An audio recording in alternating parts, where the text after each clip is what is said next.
그 3쪽을 먼저 한번 보시죠. 3쪽을.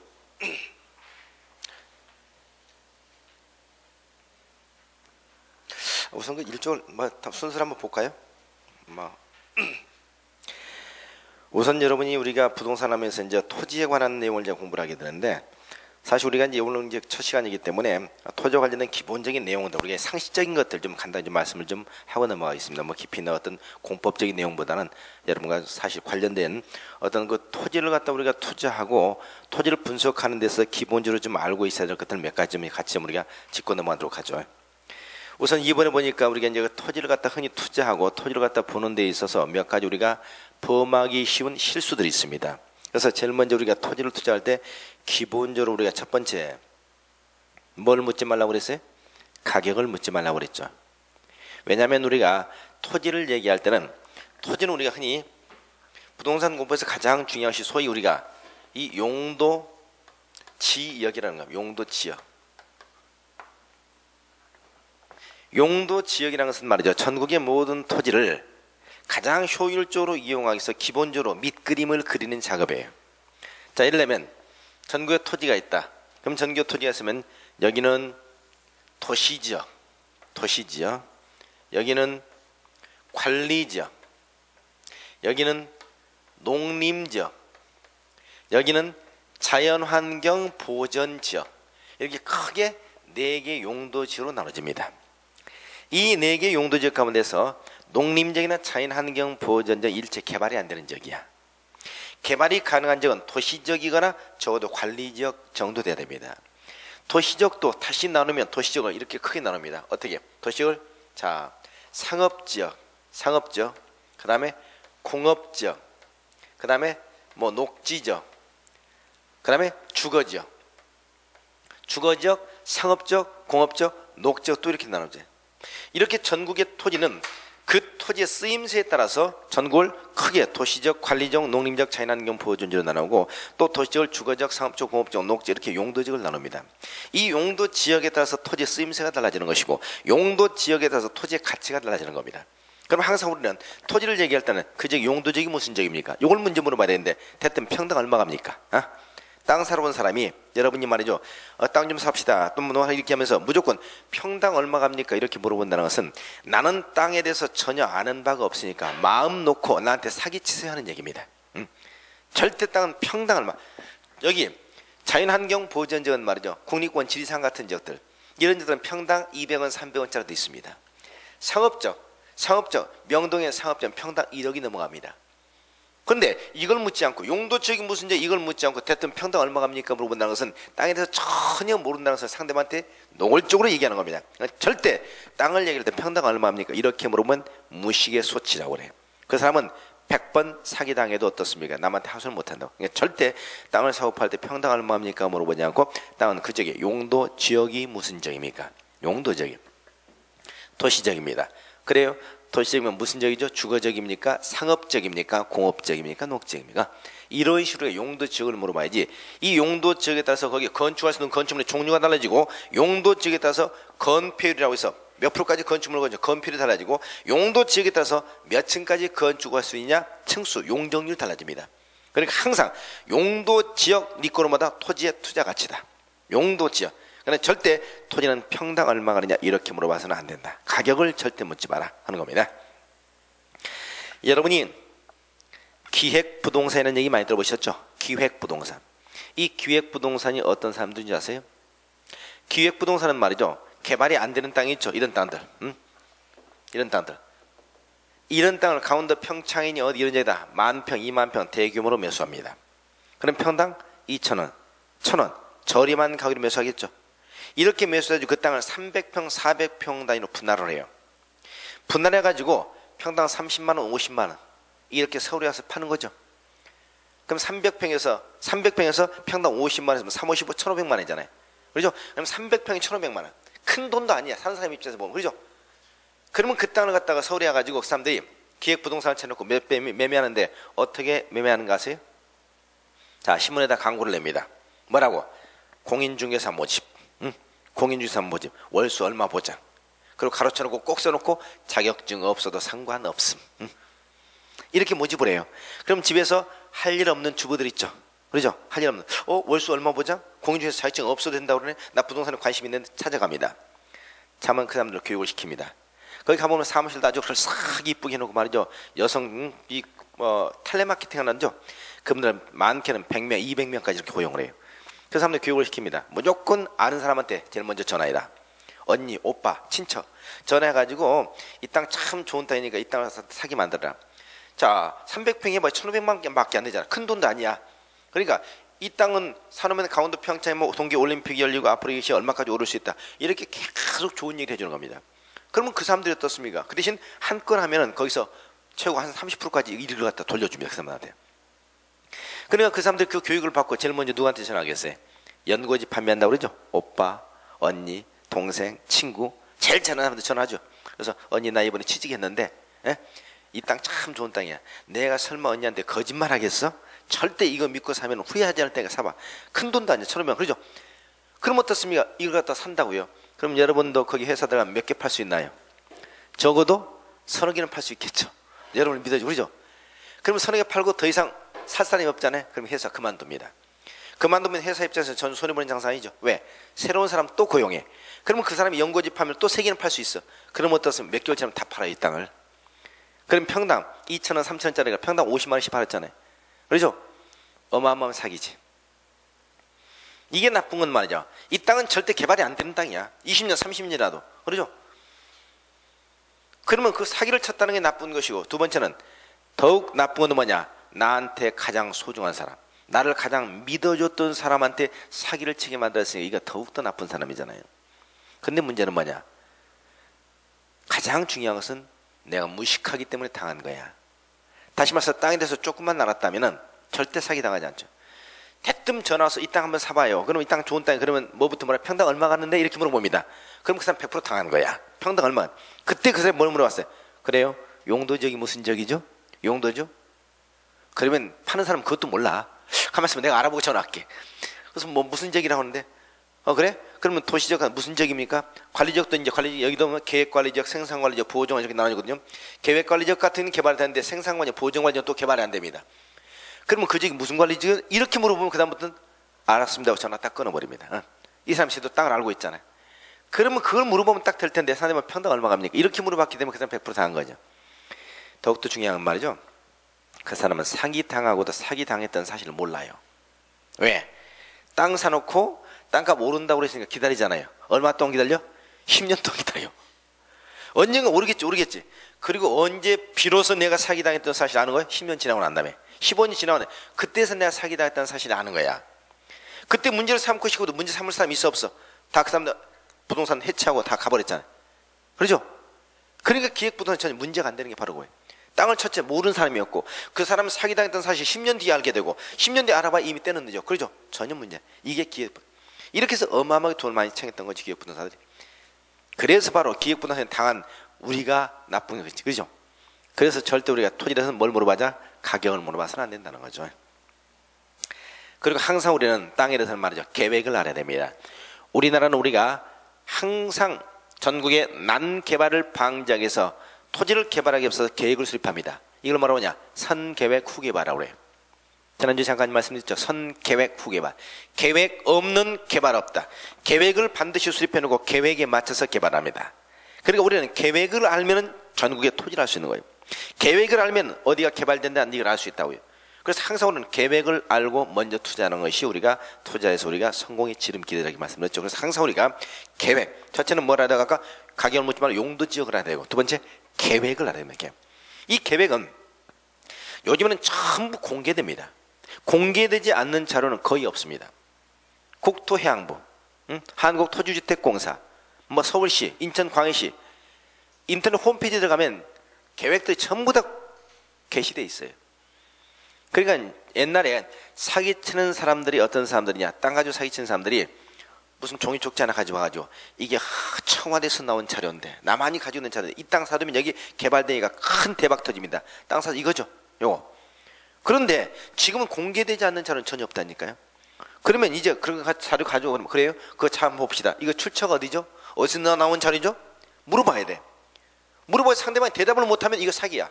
그렇죠? 출처를 물어보고 그래요? 그럼 내가 인터넷 가서 검색해 보죠. 요즘은 어떻습니까? 요즘은 스마트폰 가지고 다니죠. 그 자리에서 검색하면 바로 나와. 그나 국토양부 들어가지고 어디 자료 찾으면 바로 나온다니까요. 이게 자료가 없으면 거짓말이야. 그러니까 요즘은 공개되지 않는 자료는 없기 때문에 상대방이 항상 우리가 얘기를 할 때는 자료를 제시해야 되고 그 자료는 여러분이 항상 확인을 해야 됩니다. 그러면 그 계획을 알 수 있어. 그래서 그 계획을 보고 일을 해야지.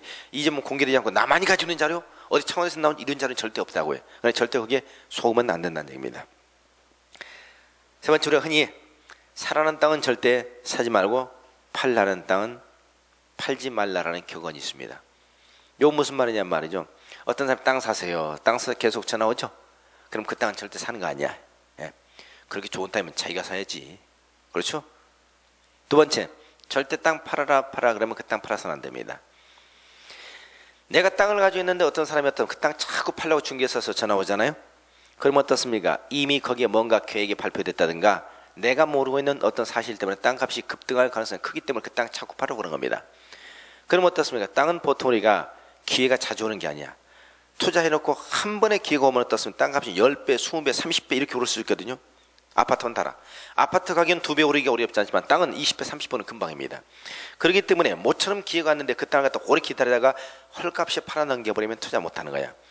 그러면 사람이 땅 팔아라 자꾸 그러면 뭔가 알아봐야 될 거 아닙니까? 그렇죠? 그럼 가장 좋은 방법이 있습니다. 땅을 팔아라 하게 되면 여러분은 항상 그렇게 하세요. 상대방한테 모른 척하고 절대 웃지 말고 그래요? 팔겠습니다.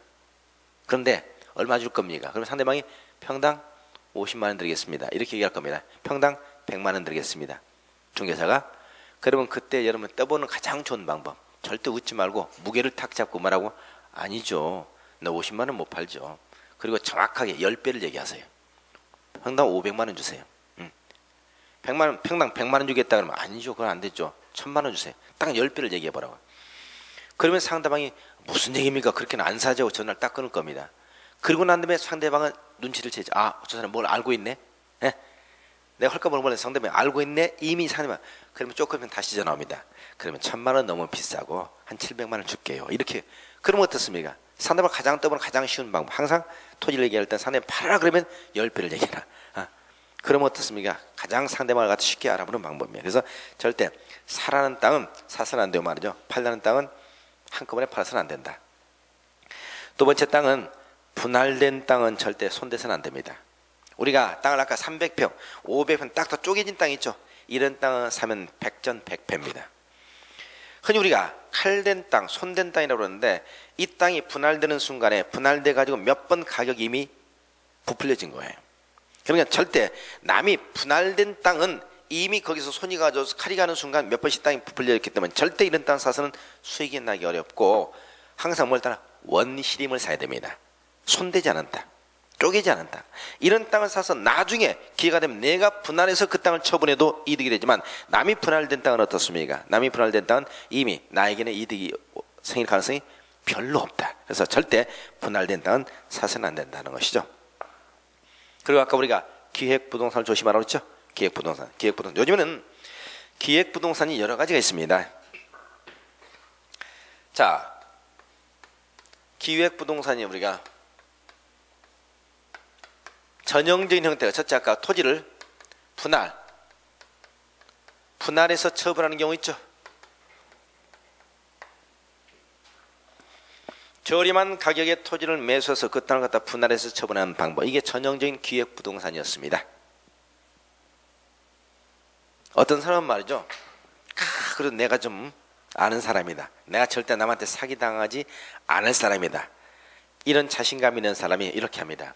사람의 땅 사서 전화 오잖아요. 그러면 거기가 어딥니까? 어딥니까? 자꾸 물어보겠죠. 그러면 절대 얘기는 안 해줍니다. 지역을. 근데 내가 좀 알아야 어느 지역을 알아야 살 거 아닙니까? 자꾸 따지고 들면은 상대방이 가르쳐주는데 정확한 위치가 아니고 대략 어느 지역을 항상 가르쳐줍니다. 그러면은 여기서 기획부동산 속지 않는 가장 좋은 방법은 그 현장을 가봐야 돼. 현장을 가. 그러면 현장을 가가지고 말이죠. 현장을 가면 그런 기획부동산을 등치는 방법이 있어. 기획부동산을 등치는 방법. 제주도 어디가 돼? 조금 있으면 제주도가 지금 이제 우리가 앞으로 세계 7대 경관지로 좀 선정이 됐잖아요. 그러면 거기서 엄청난 기획부동산 설치할 겁니다. 지금 현재도. 그러면 제주도 어디에 땅 사라 하고 이제 막 신문 광고 나오고 기획부동산 전화 올 거예요. 그러면 속지 않는 가장 좋은 방법은 이치를 살짝 물어봐가지고, 절대 정확한 이치는 가르쳐주지 않으니까 그 현장에 가서 그 인근지에 가가지고 이번에 땅이 대규모로 거래된 지역이 어딘가하고 중간에 있는 공인중개사 몇 군데만 알아보면 그 지역을 분명히 알 수가 있어요. 그러면 그 지역을 알아가지고 그 지역 가서 땅값을 알아보세요. 그럼 평당 지면 300만 원 그러는데 평당 20만 원, 30만 원 이렇게 할 겁니다. 그렇죠? 그러면 어떤 땅을 사면 되냐? 그 기획부동산의 산 땅이 있잖아요. 산 땅이 바로 옆에 있는 땅을 사면 돼. 가서 옆에 있는 땅을 사면 그런 얼마 살 수 있어? 20만 원짜리 뭐 적어도 25만 원, 30만 원 살 수 있겠죠. 그런 땅을 사면 그 땅은 절대 실패를 안 하지. 왜? 기획부동산 이 땅을 갖다 서울에서 했으면 앞으로 300만 원씩 팔았잖아요. 300만 원씩 팔았으면 어떻으면 내 땅 내가 35만 원에 샀잖아요. 그러면 이 땅은 300만 원까지는 오르지 않아도 적어도 50만 원, 60만 원 오를 수가 있어. 그러면 나는 그 땅 사면 어떤 그 땅을 갖다가 이 기획부동산 옆에 있는 사람한테 쉽게 나중에 처분할 수가 있습니다. 그러면 가장 좋은 방법은 기획부동산을 덩치는 방법은 기획부동산의 산 땅을 확인해 그 인근적인 땅을 갖다 사는 것이다. 두 번째, 이 기획부동산 땅을 갖다 분할해서 처분할 때 아까 우리가 나는 현장을 가봐야 되겠습니다. 그 땅이 어디냐? 그러면 이 사람들이 사람을 부릅니다. 그러면 언제 오세요? 현장을 보여줄 테니까 하고 말이죠. 몇 월 며칠 날 어디 강남 어디로 오세요 합니다. 그럼 이제 이렇게 의심이 좀 많은 사람들은 그럼 그 사람들 불러요. 그럼 그 사람들 전부 다 모이면 한 50명이 모였다. 그럼 50명을 데리고 관광버스를 동원해서 현장을 보여줍니다. 보여줘. 그런데 어떻게 보여주는지 아세요? 첫째, 관광버스를 딱 동원하죠. 관광버스를 딱 동원하고 관광버스 딱 출발하잖아요. 그러면 거기에 일단은 기본적으로 멋있는 사람이 탑니다. 멋있는, 주로 아주머니들이 많으면 멋있는 남자가, 또 아저씨들이 탔으면 멋있는 아가씨가 타가지고 출발하는 순간부터 그 사람들이 마이크를 잡고 그 사람들을 갖다 뿅 가게 만듭니다. 네? 노래에서부터 뭐 만담에서부터 이렇게 해가지고 사람들 뿅 가게 만들어. 그리고 출발하는 순간부터 거기서는 자동적으로 뭐가 나오겠어요? 술이 나옵니다. 소주, 맥주, 조금 지나면 소맥, 그렇죠? 이렇게 해가지고 노래 불러주고 우스갯소리 하죠. 그러면 거기서 악자박하고 조금 있으면 거기서 뭔가 술 이렇게 돌아가면 거기 관광버스 안이 뭐예요? 먹고 놀자 판이 돼버립니다. 그리고 강원도까지 도착해야 되잖아요. 강원도까지 도착 2시간 3시간 걸리잖아요. 2시간 3시간 도착할 시간이 되면 이미 다 취해 있습니다. 심지어는 거기서 이제 취해가지고 거기서 잠자기 시작하죠. 다 소매로 돌렸으니까. 그리고 현장에 도착합니다. 자, 땅 보러 갑시다. 그러면 귀찮아가지고 안 따라가. 아니면 따라간다 하더라도 어때요? 따라가가지고 땅을 보여주는데 그 땅을 보여주는 게 아니라 옆에 개발되고 있는 다른 땅을 보여주는 거예요. 근데 우리는 그 땅을 봐도 여러분이 어떤 땅의 전문가도 이 땅인지 모르잖아요. 지번을 알아도 우리는 알 수가 없어. 더군다나 이미 술 취했고 어떻습니까? 이미 다 기분 좋은 상태잖아요. 그럼 개발되는, 그리고 어디? 정동이를 가서 구경시킨다든가 어디 보여주고 여기 개발된다 이렇게 거짓말 한다니까요. 그러면 그 땅을 보고 왔다. 그 사람들은 분명히 눈으로 확인했잖아요. 그렇죠? 내 현장까지 보고 왔다. 근데 어디 땅을 보고 온 거야? 남의 땅 보고 온 거야. 그리고 절대 그 사람들에게 옆에 탄 데를 못 가게 만듭니다. 왜? 좀 눈치 있는 사람 옆에 있는 부동산 중개사라든가 들려가지고 가격 물어본다든가 이 땅에 맞냐 물어볼지 모르니까 절대 어디를 못 가게 만들어. 그렇게 빨리빨리 움직여가지고 딱 대충 보고 다시 타고 집에 오는 거야. 그렇죠? 땅 보고 왔죠? 어디? 남의 땅. 예. 이렇게 사기를 치는 겁니다. 이게 기획부동산. 그러니까 속으려고 생각하면 100번 다 속아요. 이렇게 해서 땅을 갖다 분할해서 처분하는 방법이 있고, 두 번째는 요즘에는 토지 분할이 안 됩니다. 왜냐하면 이제 여러분 국토기획법에 들어가면 앞으로 토지를 갖다 분할할 때는 행정관청한테 허가를 받아야 돼. 왜? 저 기획부동산에 자꾸 땅을 저렇게 쪼개서 파니까 저걸 막기 위해서 앞으로 토지를 분할할 때는 허가를 받아야 됩니다. 그러니까 이 토지가 개발 목적으로 분할되는 게 아니고 이 기획부동산에 허가를 안 해주겠죠. 그러니까 기획부동산에 토지를 갖다 분할할 때 쪼갤 수가 없습니다. 그러니까 이제 땅 쪼개서 파는 게 안 돼, 지금은. 그러니까 요즘은 어떻게 되냐? 공유, 지분으로 거래, 지분 거래. 다시 말해서 이제 땅을 10,000평을 사가지고 이 땅을 사게 되면 지분 등기를 해주는 거야. 지분 공유 등기. 예? 10명 쓰면 공유 등기를 해줘요. 공유 등기라면 땅을 쪼개지는 않았죠. 공유 등기를 해주고 그다음에 뭐라고 하냐? 나중에 이걸 갖다 사회에 뭐 해주겠다? 분할해주겠다. 분할을 갖다 약속하는 거죠. 그리고 이 땅에다가 인삼을 재배해가지고 매년 수익을 몇 프로를 주겠다. 그럼 어떻습니까? 나는 땅도 받고 1년에 한 번씩 쌀 한 가마씩 아니면 인삼을 주겠다는 거죠. 그리고 이 땅 나중에 분할할 때 약속하는 거죠. 그러니까 분할이 안 되니까 이렇게 처분하는 겁니다. 근데 여기에 속으면 절대 안 됩니다. 왜? 공유 지분 등기에서 첫째 분할이 되냐? 분할할 수 없습니다. 왜? 분할하려면 공유자 전원이 동의해야 돼. 전원이 동의. 전원이 동의한다라도 땅이 분할되면 내가 어떤 땅을 가질지 모르잖아요. 도로 주변에 땅을 받을지 가운데 땅을 받을지 뒷땅을 받을지 그렇죠? 그것도 모르는 것이고 또 토지를 갖다 분할하기가 어려워서 절대 분할이 잘 안 된다. 전동이 받으니까. 그러면 이런 땅 사면 어떻습니까? 역시 백전백패입니다. 그래서 요즘은 우리가 기획부동산 땅을 분할해서 처분하는 경우, 그 다음에 공유 지분을 이렇게 하는 경우, 이런 경우는 요즘은 이제 사실상 이것 못지않게 우리가 어떤 중소기업체 무슨 뭐 기술을 갖다 동원한 이런 기획부동산도 나오고 있죠. 그래서 기획부동산에 항상 여러분 조심하셔야 됩니다. 항상 우리가 남한테 말이죠. 사기 당하는 사람들은 첫째 기가 얇은 사람들 사기를 많이 당해요. 그러면 사기 당하지 않으려면 가장 좋은 방법 뭐냐? 항상 이게 사기인가 사기가 아닌가 떠보는 방법, 좋은 방법이 있습니다. 지난주도 어떤 사람이 저를 찾아왔어요. 저를 찾아와가지고 한번 만나고 싶다고 전화가 왔어요. 그래서 평소에 잘하는 사람이고 그래서 좋다 만나자 그랬더니 그분이 하는 얘기가 어떤 중국에 교포한 사람이 기술을 개발했는데 우리 음식물 쓰레기라든가 집안에서는 모든 쓰레기를 그 기계에다 집어넣으면 전부 이게 연소가 돼가지고 무슨 가스가 나온다. 가스로 재생산할 수 있다. 그럼 이것은 엄청난 음식물 쓰레기 모든 쓰레기가 거기에 들어가기만 하면 전부 다 좋은 가스가 나오고 그럼 이렇게 쓰레기도 전부 다 소화시킬 수 있고 그다음에 그것이 좋은 이제 뭐 가스가 남아가지고 그걸 갖다 재생산할 수 있고 그래서 이것이 코스닥에 상장만 되면 엄청난 이득이 된다. 그래서 지금 현재 투자자를 모집하고 있다. 코스닥에서 상장만 하면 주당 한 10만 원 이상 갈 텐데 지금 우리가 떴으면 저렴한 가격에 지금 현재 우리가 모집하고 있으니까 투자자를 모집하는데 어떻게 생각하냐 저한테 그걸 물어보는 거예요. 그 제가 뭐라고 했겠습니까? 저는 듣는 순간 100% 그거 사기다 하지 마세요. 제가 그랬거든요. 근데 그 사람이 저한테 굉장히 서운한 거야. 아니 듣자마자 사기다 그러니까 그렇죠? 자기는 여기다 지금 사람들 모집해서 자기가 모집책을 지금 맡고 있어요. 모집책을 해가지고 사람들 모집하려고 그러는데 저한테 일단 찾아온 거예요. 응? 제가 이제 아는 사람들 좀 많으니까 소개 좀 시켜달라는 얘기잖아요. 그래서 저는 100% 사기다 하지 마세요. 그러니까 듣자마자 사기라고 그러니까 아니 어떻게 그걸 사기라고 얘기하느냐? 응? 제대로 확인도 안 해보고. 그래서 제가 뭐라고 했겠습니까? 절대 그런 거 하지 마세요. 하시면은 본인도 망가지고 내 주변에 아는 소중한 사람도 망가지고 둘 다 망가지니까 절대 하지 마세요. 그럼 왜 사기냐고 물어보는 거예요. 들어보면 사기 아니냐? 예. 왜? 건전한 상식을 가지고 얘기했을 때 그 사람은 그러니까 첫째 그 사람이 무슨 뭐 서울대학교 교수래. 서울대학교 교수인데 중국에서 20년 동안 뭐 생활하다가 그 사람이 들어와가지고 한국에서 제품을 이렇게 만들었다는 겁니다. 그래서 제가 바로 첫 번째 사기라는 거. 첫째 그 사람 서울대학교 교수라고 하는데 교수 신분 확인해 봤느냐? 그러니까 그 사람은 인터넷 검색해 보니까 교수라고 나오더라. 그래. 근데 인터넷에 무슨 그룹 예를 들면 제가 고광표를 다음이나 네이버 가서 치면 어때? 고광표 교수 이렇게 나오잖아. 그죠? 제가 정기대님 교수가 아니지만 교수라고 나올 거 아니에요. 그럼 그 사람들이 제가 교수라고 쓰면 쓴 거예요. 그건 신분이 아니잖아요. 그럼 그 사람 신분을 확인하면 서울대학교에 정식 문의를 해가지고 그 사람 신분을 정확하게 조회해 보면 되잖아요. 그죠? 국립대학교 교수라면. 그런데 인터넷에 나온 것만 믿고 그 사람은. 두 번째, 그 사람은 교수일 수가 없다. 왜? 교수라고 한다면 교수 신분을 국립대학에 가진 교수 신분이 외국에서 20년 동안 생활한다는 게 그건 말이 안 되지 않느냐. 퇴직을 했거나 모르지만 교수라고 하는데 그건 말이 안 되지 않느냐. 그거 좀 그래서 거짓말이잖아요. 세 번째, 그 사람이 그런 좋은 제품을 가지고 있으면 그런 좋은 기술력을 가지고 있으면 요즘에 중소기업체라든가 서로 기술력만 있으면 얼마든지 돈을 주고 다 살려고 그런다. 근데 그게 뭐가 부족해서 사람들이 모집해서 이 짓 하겠느냐. 그러니까 절대 하지 마라.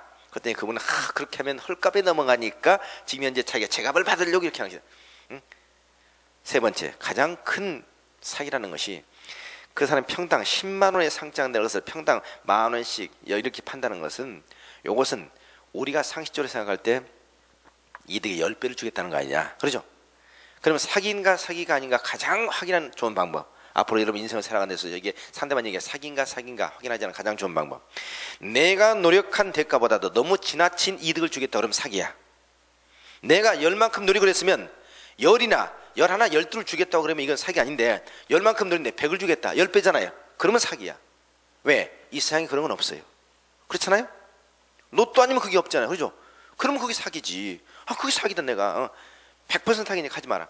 그런데 끝까지 그분은 그래도 저를 설득시키려고 그래요. 그래서 그런 일로 저를 찾으려면 앞으로 찾아오지 마십시오. 그리고 분명히 6개월 뒤에 나중에 후회할 테니까 지금 바로 손 떼시든가 아니면 나중에 나중에 제 말 믿고 후회하지 마시고 하지 마세요. 제가 이렇게 확실하게 얘기는 했는데 모르겠어요. 그분은 그래도 자기가 얘기가 맞다고 좀 저한테 이렇게 해주길 바라는데, 사귄 것을 사귀라고 얘기를 해야죠. 그죠? 사실 그런 일들이 사실 의외로 많습니다. 그래서 첫째는 너무 지나치게 욕심을 부리는 사람들이 사기에 많이 걸립니다. 그리고 한번 사기에 걸리게 되면 남의 얘기는 들리지 않아요. 남의 얘기는, 그죠? 그 사람 얘기만 다 진실이고 나머지는 다 들리지 않다니까요. 심지어는 말이죠, 제가 이렇게 강의를 하다 보면 제가 이제 종로 같은 데서 강의를 이제 오랫동안 하다 보니 종로 같은 경우 인원이 많을 때는 한 1,500명, 2,000명 수강생들이 사실 이제 많을 때 이렇게까지 됐었어요. 그럼 그 사람들 한 쭉 이렇게 가다 보면 별별 사람들이 다 있죠. 그러면 가끔씩 이제 시험 끝나거나 전화가 옵니다. 뭐라고 하냐, 선생님, 저 이런 게 있는데 말이죠, 저희가 한번 해보고 싶은데 어때요? 하고 이제 문의를 해요. 그럼 저한테 전화 준 건 고맙죠. 그럼 제가 딱 듣는 순간 이건 사기다, 대부분.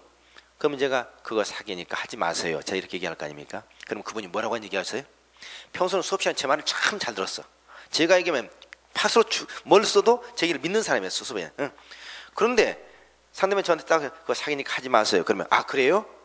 그럼 선생님 말 믿고 안 하겠습니다 라고 해야 될 텐데, 그 사람이 100이면 100 뭐라고 하냐, 한참에 아, 그래도 선생님 한번 해볼래요 이렇게. 그러니까 그 사람은 이미 마음의 결정을 해놓고 자기 생각을 제가 추인해 주기를 바라는 거야. 예. 평소에 제 말 그렇게 잘 듣던 사람이 일단 어떻습니까? 한번 해보겠습니다. 하지 마세요 라고 얘기하는데 상대방 그래도 한다니까요. 그래 놓고 나중에 몇 개월 지나면 또 전화가 옵니다. 뭐라고? 선생님, 저 5천만 원 사기당했습니다. 예. 이런 사람이 한두 사람이에요. 그러니까 이미 사기당할 사람은 정해져 있다니까. 첫째, 욕심이 많은 사람. 두 번째 어떻습니까?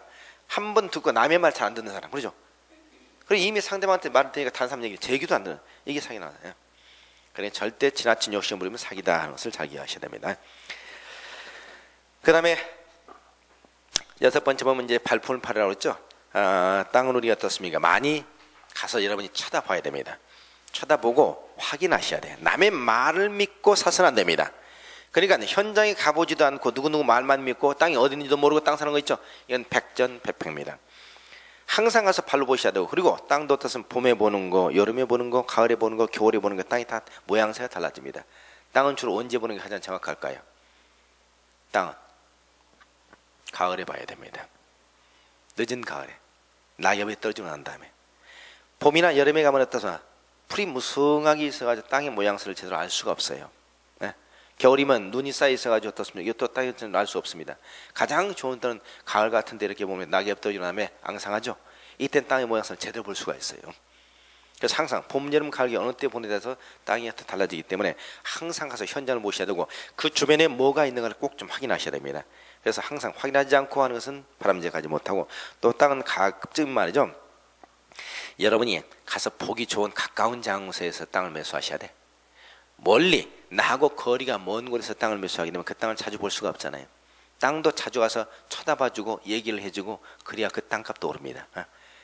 그래야지 저 멀리 땅 사놓고 1년에 한 번 가보지도 않고 그러면 어떻습니까? 그 땅의 현장이 어떤지, 그 시세가 어떤지 알 수가 없어요. 그럼 백전백패합니다. 그러니까 항상 내 주변에 가까이 있으면서 내가 자주 가서 보고, 그다음 모양새도 보고, 여기다 계획돼서 어떤 개발할 수 있는 거 알아보고, 땅값도 알아보고, 자꾸 이렇게 해야 되기 때문에 가까운 곳에서 있어야 되고, 그래서 자주 가서 쳐다봐야 된다 말이죠. 그리고 토지도 어떻습니까? 화장을 한다고 그랬죠. 화장을 한다. 다시 말해서 토지는 원래 우리가 매수해가지고, 그래 사실 말이죠. 땅은 어떤 땅이 좋은 땅이냐?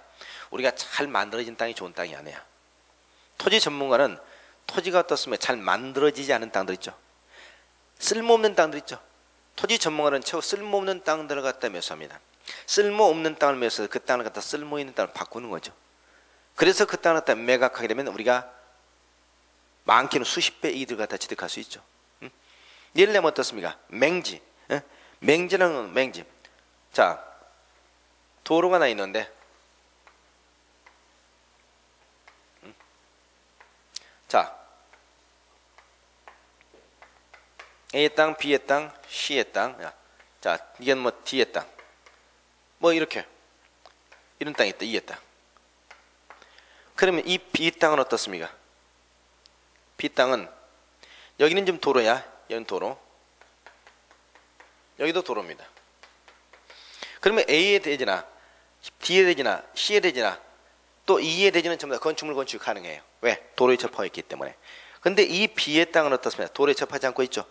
이렇게 다른 땅에서 꽁꽁 묶여버린 이런 땅 우리가 흔히 맹지라고 얘기합니다. 맹지는 건축물 건축할 수가 없어요. 쓸모없는 땅 해버린 거죠. 그럼 이런 땅은 어떻습니까? 사실상 우리가 쓸모없는 땅이라고 그래. 그런데 실제로 어떻습니까? 이게 과연 쓸모없는 땅이냐?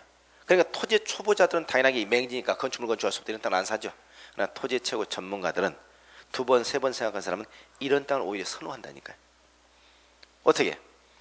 저라면 이 땅을 삽니다. 이 땅을. 이게 평당 100만 원씩 가요. 도로에 접하고 있기 때문에 이것도 100만 원, 100만 원. 이건 평당 50만 원 밖에 안 가. 그렇죠? 그럼 제가 이 땅을 갖다 50만 원에 산다니까요. 사놓고 조금 있다 2, 3개월 후에 누구를 찾아가?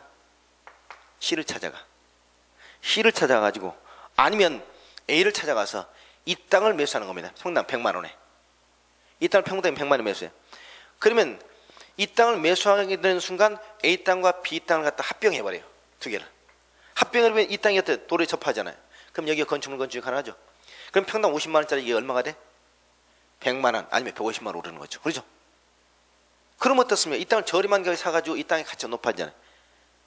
이렇게 우리는 항상 우리가 땅을 매수할 때는 내 땅보다 주변 땅의 정세를 잘 알아보고 이 땅을 어떻게 하는 게 좋을 것인가 이걸 해야 됩니다.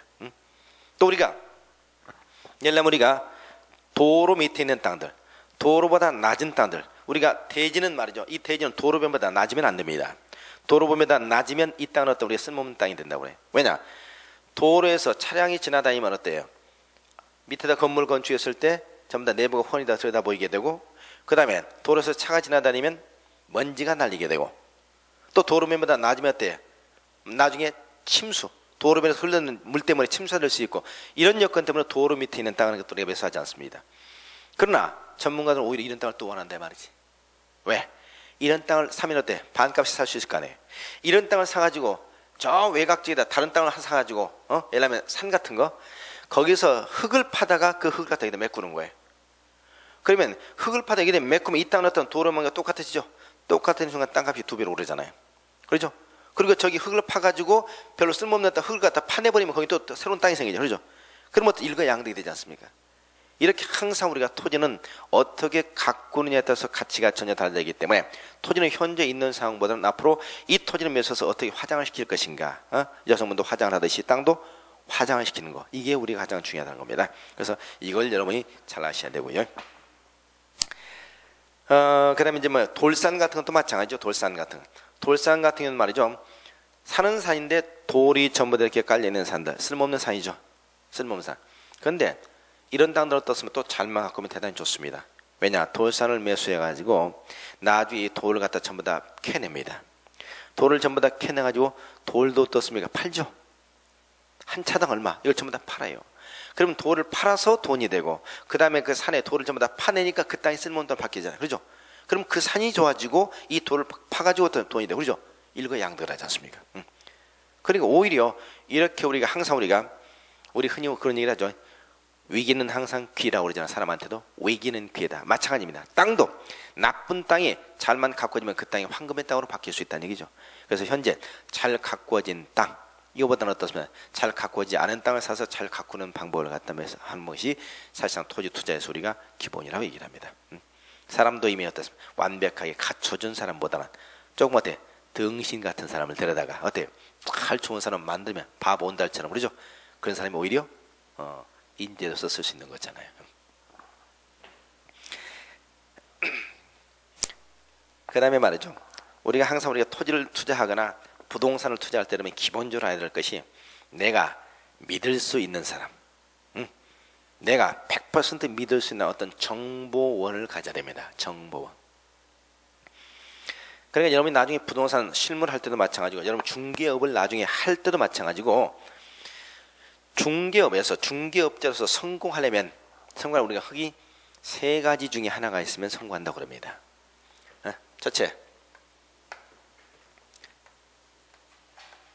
돈이 많던가, 중개업자가. 그렇죠? 중개업자 돈이 많으면 성공해. 왜? 좋은 물건 나오면 어떠? 자기가 매수하는 거죠. 그렇죠? 두 번째,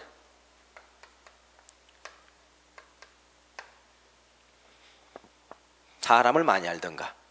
사람. 어떤 사람?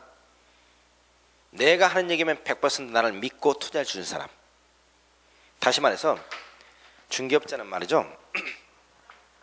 별 볼 일 없는 사람 수백 명 가지고 있는 사람보다 나를 믿고 나한테 투자를 쓰는 사람 대여섯 명만 가지고 있으면 그 사람이 성공합니다. 다시 말해서 예를 들면 여러분 좋은 물건 나오면 그 사람한테 전화가 이 좋은 물건 있으니까 매수하세요. 그럼 사람이 그래? 두 만 원씩 매수하고 그 다음에 가격 오르면 적당히 파세요. 팔아주고 다른 물건 바꿔주고 이 물건 팔아서 다른 거 팔아. 한 5사람 정도만 여러분 믿고 이렇게 할 수 있는 사람, 그런 사람들 있으면 부동산 투자에서 성공을 해요. 그런 사람들은 현장에 가보지도 않아. 가보지도 않고 어떻습니까? 그냥 물건 나오시니까 사세요. 그러면 그래? 그럼 믿고 한다 하고 그냥 통장에 바로 돈 쏴줍니다. 그런 사람들을 가지고 있어야 성공하는 것이지, 반면에 가장 중개업자를 힘들게 만드는 진상들이 어떤 사람인 줄 아세요? 진상? 자체 신혼부부들입니다. 신혼부부. 20대 신혼부부들이 전셋집 하나 얻으러 오면 어떻게 오는 줄 아세요? 제일 먼저 누가 오겠습니까? 남편 될 사람이 보러 옵니다.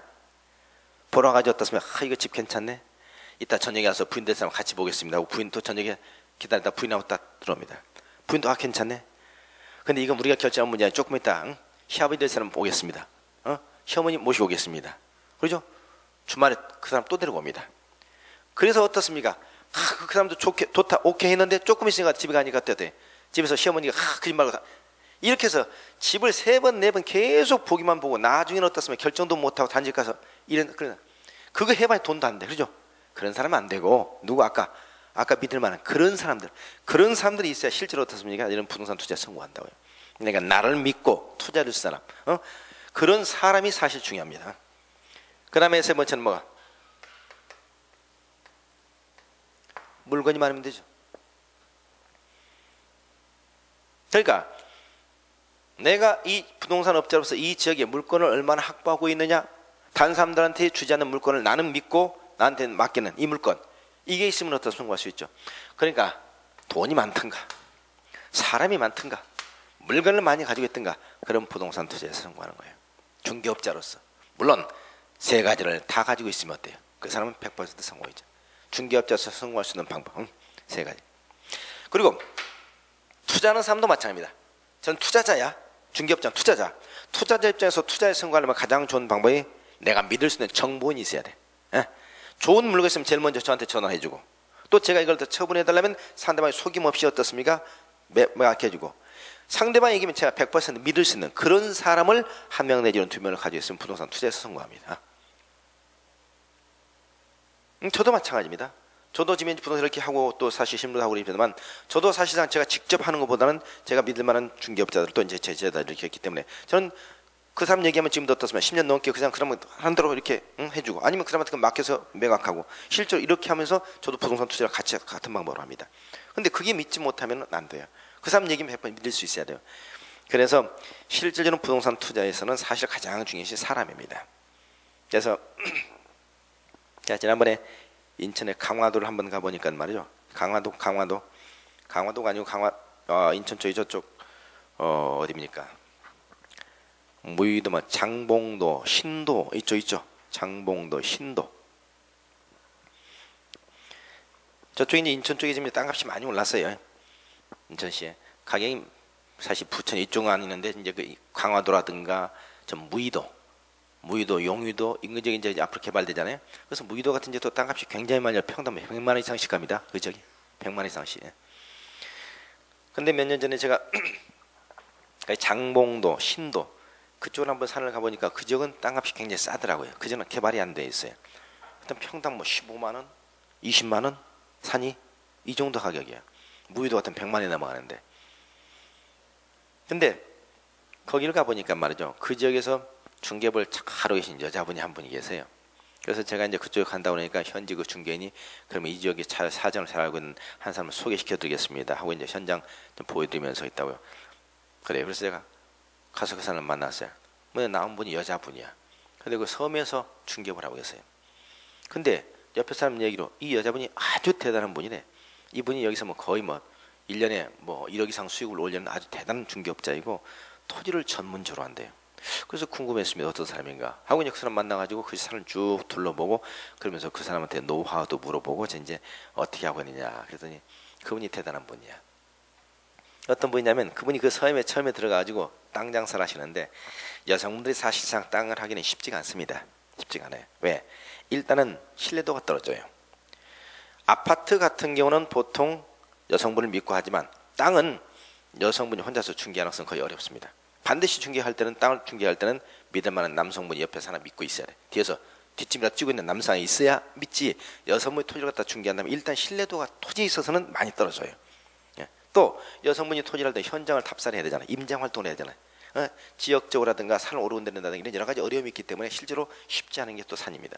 근데 그분은 그것도 섬에 가가지고 섬에서 그 섬에서 중개업을 그 땅을 하는데 그 땅은 그 사람이 아니면 처분을 못한대. 오직 그 사람만이 그러면 거의 독점으로 이렇게 전속계약처럼 그저 혼자서 하고 있대요. 대단하잖아요. 그래서 제가 어떤 사람인가 하고 이제 현장 가서 물어보고 그 사람한테 노하우를 물어봤어요. 근데 그분이 얘기를 해줘요. 제가 여기서 처음 중개업을 할 때 이 땅을 갖다 당연히 여자니까 잘 되겠습니까? 안 되죠.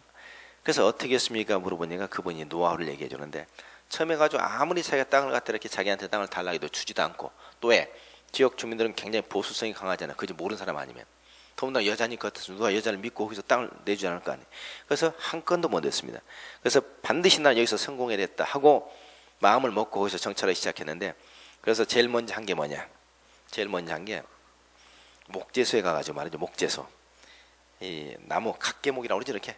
이렇게 한 1m짜리 나무를 갖다 이렇게 그 한 1m짜리를 갖다가 수십 개를 잘라가지고 거기다 빨간 것으로 자기 휴대폰 번호를 갖다 전부 다 거기다 썼습니다.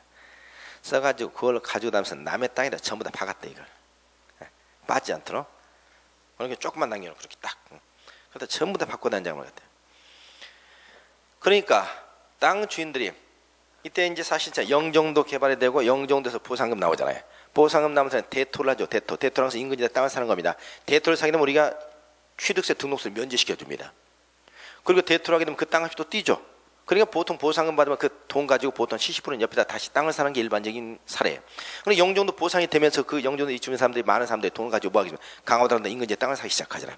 땅 살 때 보니까 무의도 좀 많이 올랐고 그 산 어떤 땅값이 저렴하잖아요. 또 거기는 서울에서 출발해도 차 가지고 가면 30분 40분 도착이 차가 막히질 않아. 아주 접근성도 좋고 또 가보니까 경치도 굉장히 좋아요. 영화도 거기서 찍고 할 만큼 거기서. 그러니까 그 지역이 투자 가치가 굉장히 높은 땅이지. 그러니까 영종도 있는 사람들 그 사람들 땅을 사는데 땅을 살려고 하면 때 모르잖아요.